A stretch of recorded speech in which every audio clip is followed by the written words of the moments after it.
Here with us next, ladies and gentlemen, we have yet another influential figure from the United States who has supported the Iranian resistance and the NCRI for many years now.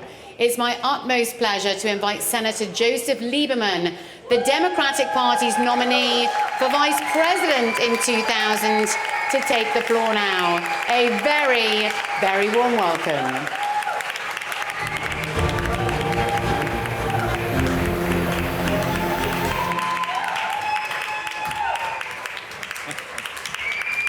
Well, thanks to the people in the back of the room.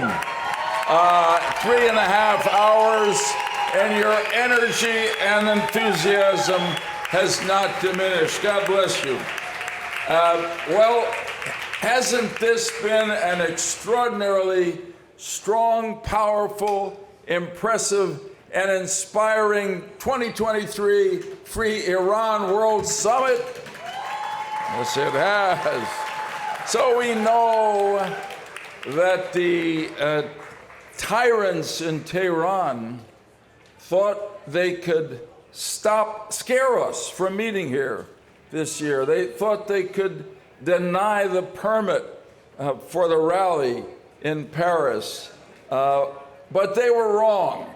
Here we are, a gathering of extraordinary gathering of world leaders, hundreds and leaders of the NCRI in this room, in the presence of our leader, Madam Raisi, right? Tens of thousands at the rally in Paris, and millions around the world who are watching us. Most importantly, the freedom fighters, the resistance in Iran. This is about you. We are saying to you, we are with you until this fight is won, and it will be won. There is no doubt, as others have said, and I'll say it briefly, that the tide of history is moving in Iran toward freedom, toward the resistance, toward the NCRI, MEK, and against the tyranny of the mullahs in Tehran, the corrupt, self-serving, extreme, repressive, aggressive, terrorist-supporting tyranny in Tehran. You in the NCRI, MEK, and the resistance fighters in Tehran frighten them, believe me, more than any government in the world, including powerful governments like my own and European. Why? Because you represent the people of Iran and are the most immediate threat to the survival of this regime.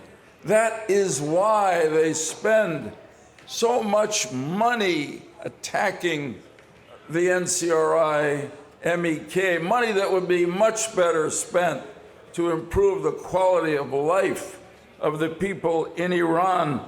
That's why they worked so hard to disrupt the peaceful rally in Paris.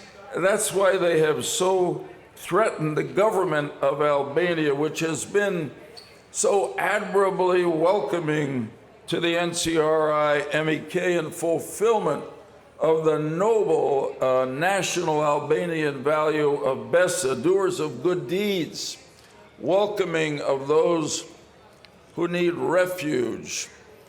I want to say that the people of America, I say this to Prime Minister Rama and the people of Albania, the people of America are deeply appreciative that you have given home and refuge in Ashraf 3 to the NCRI MEK. We know that there was an unfortunate incident last week, but we appeal to you to meet together, the government of Albania, the leaders of the NCR MEK, find common ground. And when you do, you will have the sense of gratitude from all the free peoples of the world in the European Union that I hope you will join soon, and in the United States of America. I've been asked to speak, thank you. I've been asked to speak about a few subjects that have been really pretty well covered today, so I'm going to do it as briefly as I can. And for a former senator who used to have the right to filibuster without end, that's asking a lot, but I'm going to try to do it. First is the false narrative of the government in Tehran that there is no alternative to the government, and therefore the powers of the world must accept the tyrants as permanent and negotiate with them. I said yesterday at this meeting, and I will say again today, that is exactly what Adolf Hitler argued in the 1930s. And unfortunately, Neville Chamberlain fell for that argument, went to Munich, signed an agreement which was not even worth the paper it was on. And what was the result? World War II. The reality is that history speaks to the leaders of our country and the leaders of Europe, and they must listen to that history. Going back to a table to talk to the regime in Iran today, which apparently has been happening in Oman, to me is the equivalent of trying to negotiate with a poisonous snake. It doesn't end well and won't end well for us. Is there an alternative to the regime in Iran? Of course there is. It is the overwhelming majority of the people of Iran who want to be free again and live lives equal to those in the rest of the civilized world. And is there an organization ready to lead the transition to power by the people of Iran? Of course there is. It's the NCRI and MEK. There are other opposition organizations to the regime, but I ask you, is there any one of them or gathering of any group of them that could bring together the world leaders who are in this room, the leaders of the parliaments who are just up here? Is there any other organization that has had, no, right, for years, the resistance fighters on the ground in Iran? The NCRI-MEK has earned the right through the leadership of Masoud Rajavi to Maryam Rajavi, decades of fighting against the Shah, against the Ayatollahs, to lead the transition to freedom. They have earned it, but I will tell you this, they are ready for it. We have talked a lot today, as we should, always, about the 10-point plan of Mr. Rajavi. It's a great plan, a plan for freedom, equality, opportunity for the people of Iran. It's one that every civilized democratic nation in the world should enthusiastically support. But the NCRI and Mr. Rajavi have something else. They have a transition plan. It is out there for everybody to see. And it is a selfless plan that shows that this organization is not about seizing power. It is about making sure that the people of Iran seize power when this regime falls. It's a plan. It's a plan that begins with a transition to early elections, to have a constituent assembly from the people in Iran that will then adopt the constitution, hopefully very much like the 10-point plan, and will elect leaders of the country. I've been over this plan. I've been over it with Mrs. Rajavi. I will tell you, in my opinion, in the history of uprisings, rebellions for freedom in the world against dictatorships, There has never been a group of revolutionaries that are prepared to avoid chaos and provide a smooth and peaceful transition to freedom than this group, NCRI, MEK, and the people of Iran. So there is an alternative. The second subject is about the West, and you've heard me speak, and I would say finally that what is being talked about apparently in Oman, although we don't know, is disastrous. It's catastrophic.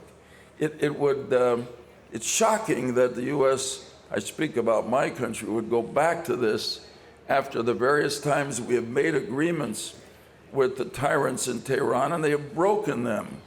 But what is being talked about is shocking. Billions more to the tyrants that they will use to support terrorism, not for their people. An acceptance of the 60% uranium enrichment that they have reached. That's shocking. 10 years ago, the community of world nations said that if Iran enriched uranium to 1%, it would be a violation of international law and bring us down on them. So I appeal to all of us from around the world who are here, including the delegation from parliaments, and I know that we in the American delegation, bipartisan, will do so. We must go home from here, in our case back to Washington, and insist that our leaders leave the table in Oman, wave goodbye to the representatives of the tyrants of Tehran, enforce the sanctions that exist, adopt more sanctions, and finally arouse in the tyrants of Tehran the one emotion that will affect them, which is fear. And they have no fear today. Now, a final word about a very different subject, faith. The Prime Minister of Slovenia talked about this earlier. No movement can succeed without a great leader. Mrs. Mariam Rajavi is a great leader. She is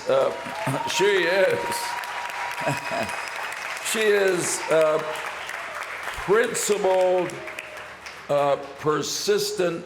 She has a clear vision of the future. She is an extraordinary planner, as I've said, and leader of a movement. She's inspiring. But I want to say something else that I think is globally significant and really constructive. Like the leaders of the American Revolution, she is a woman of faith. She is a devout Muslim.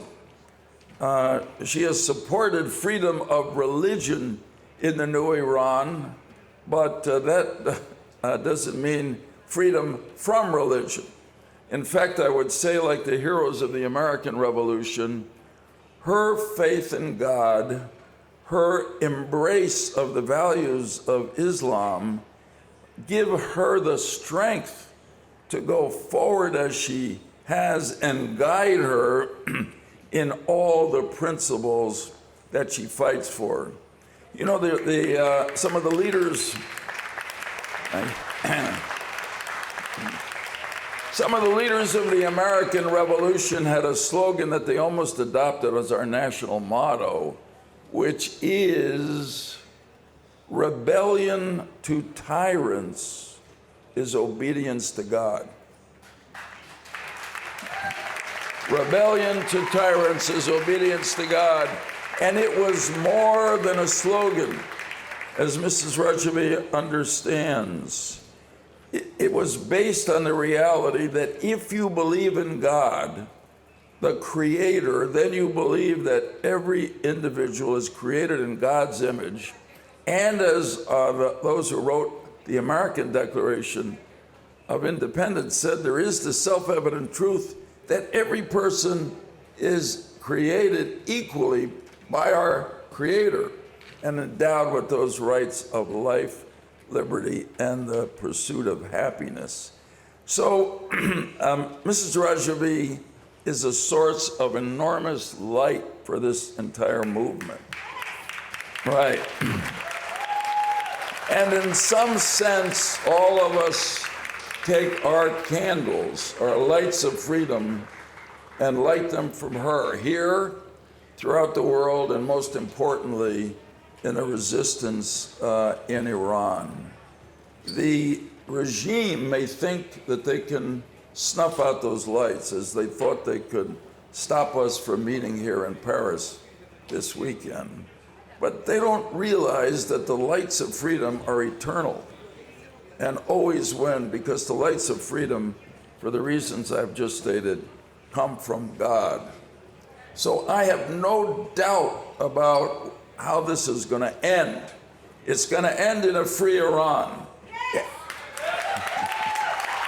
And I know it will not be easy, but I know we are ready to do anything we have to do and will do to secure that result. And so I end by saying to you, and I appeal to you in this room, to the people at the rally, to people around the world, and most importantly, those who are watching and listening in Iran, are we ready to fight for freedom in Iran until we win?